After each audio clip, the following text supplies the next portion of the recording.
Hello and welcome back to my channel and welcome to TN Tuesday for this week. So this week we are going back to my Eye on the World. So we are going back to some news items and we're still in the 60s, but this is pretty much going to be the end of the 60s for me. So here I'm recording one spread and two items. So from May 26th to the 2nd of June 1969, John Lennon and Yoko Ono did their bed-in here in Montreal, and it lasted about a week. And it was here. It was in those days. The hotel was called the Queen Elizabeth. It's one of the biggest and most prestigious hotels in Montreal.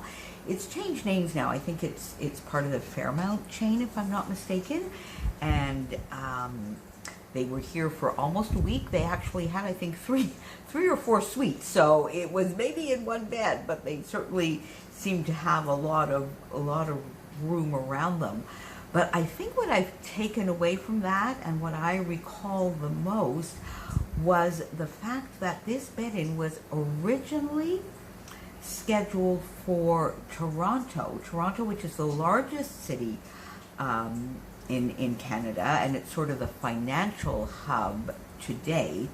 But Yoko and John had actually arrived in Toronto, and they were in quite a large hotel there when journalists and many of their advisors said, you know, you should really be doing this in Montreal. In those days, Toronto had a bit of a reputation, I guess, of a very staid city, the financial district, sidewalks that sort of rolled up at 9 o'clock at night, whereas Montreal was the more cosmopolitan, cultural, artsy city. And I guess to a certain extent that's a little bit the same today, although Toronto does not have the reputation anymore of rolling up sidewalks, and they do have quite an interesting nightlife as well.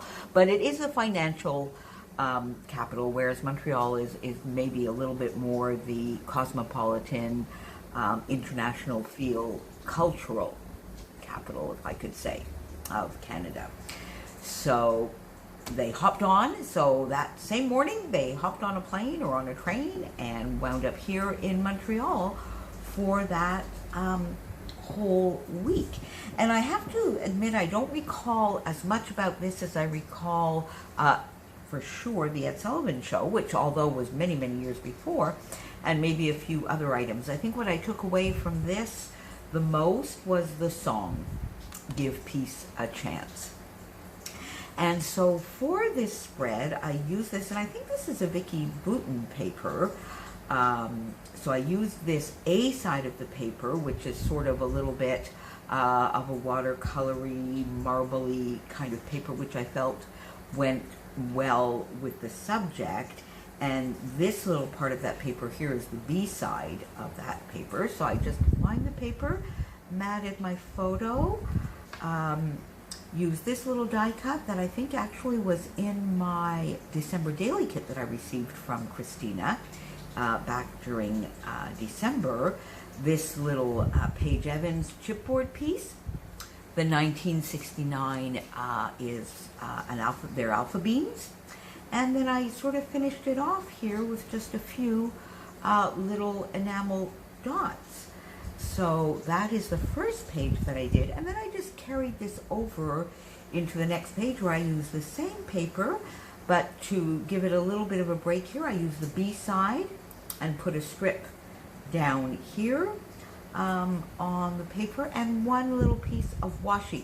This is Freckle Fawn washi, if I'm correct, and I think it's just arrows sort of pointing down towards, and then this is also an enamel or puffy type sticker, clear stickers from Freckle Fawn that I had in my TN stash.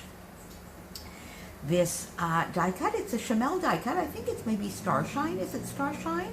Anyway, I know for sure that it's Chamel. And I didn't think there was going to be anything I could use this on. And, well, is that not just perfect? So what I really remember so much about this was a very, very big event. I guess I was 12 years old. We did not have a color TV, if you recall what I was talking about last week. So we all congregated at my aunt's, at Tante Mariette's, a couple of kilometers away, and the whole family congregated there for the day, and we were watching. And I think what I remember about this the most was the surreal feeling of seeing them come out. And it was all, of course, in those days sort of a little bit slow motion because of the gravity, I guess, on the moon. So it was really a surreal moment to see that happen. And it gave a whole new meaning to, as a child, what the man in the moon was. If you remember, we all had nursery rhymes and stories about the man in the moon, and it certainly gave a whole new meaning to that. And of course, in those days, we didn't have VCRs or DVRs, so we just stayed glued to the TV the entire day. I think pretty much must have been just repeats and talking about the same thing on and on and on, but we just stayed glued to that TV for the entire day.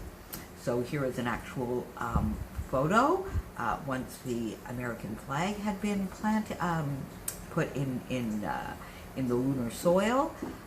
The three astronauts here, Neil Armstrong, Buzz Aldrin, and Michael Collins. And so there you go. So those are the two pages that I got done, the one spread that I got done this week. And these photos are from the internet. I just go on. I mean, obviously I didn't take photos, and I don't have photos from that time. And unfortunately, we don't have photos of ourselves watching it or anything like that. So I just go on the internet. I take the photos. I'm not shy. These photos are for my own personal book. I'm not selling them. I mean, I'm showing you, but I'm not doing anything with them. So I have no qualms about getting photos from the internet. And if you're wanting to do this kind of project, the internet and Google is really one of the best sources of historical photos of any kind. So there you go. And then if you recall, I also wondered how I was going to record Bobby Kennedy and Martin Luther King after the JFK assassination. And therefore what I did elect to do is just to do this one page. Next to that, it's out of order as far as dates go, and it's a little bit of a book so that I have my journaling here. The photo that I have that I found related to the Bobby Kennedy assassination is a little gruesome, so I won't show it here. And then a few photos here of Martin Luther King. So I just decided to do one page. It's part of the history.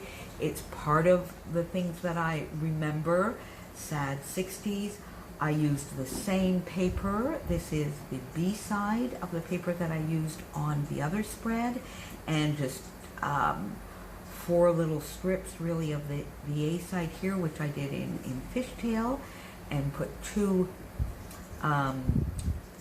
puffy stickers here, and just recorded a little bit how these may have affected me maybe a little bit less than the JFK, because I was a little bit older.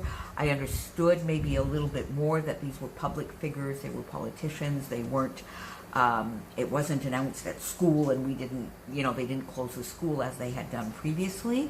So how maybe I understood a little bit more, so maybe it affected me a little, these tragic events affected me a little bit less. But on the other hand, at 12 years old, maybe I understood a little bit less as well, in that I was maybe a little bit more focused on things that a 12-year-old would be focused on. But I remember being sad. I remember being a little bit scared.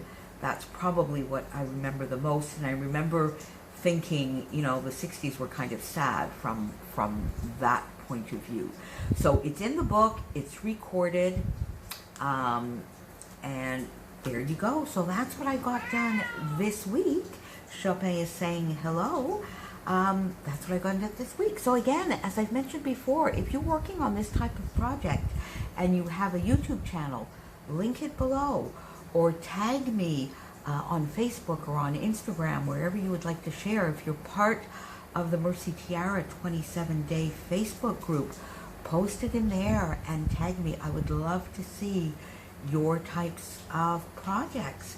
And I will see you again next Tuesday, and I think next Tuesday we'll be talking about travel. Until then, Chopin and I say bye. Bye. Thanks for being here.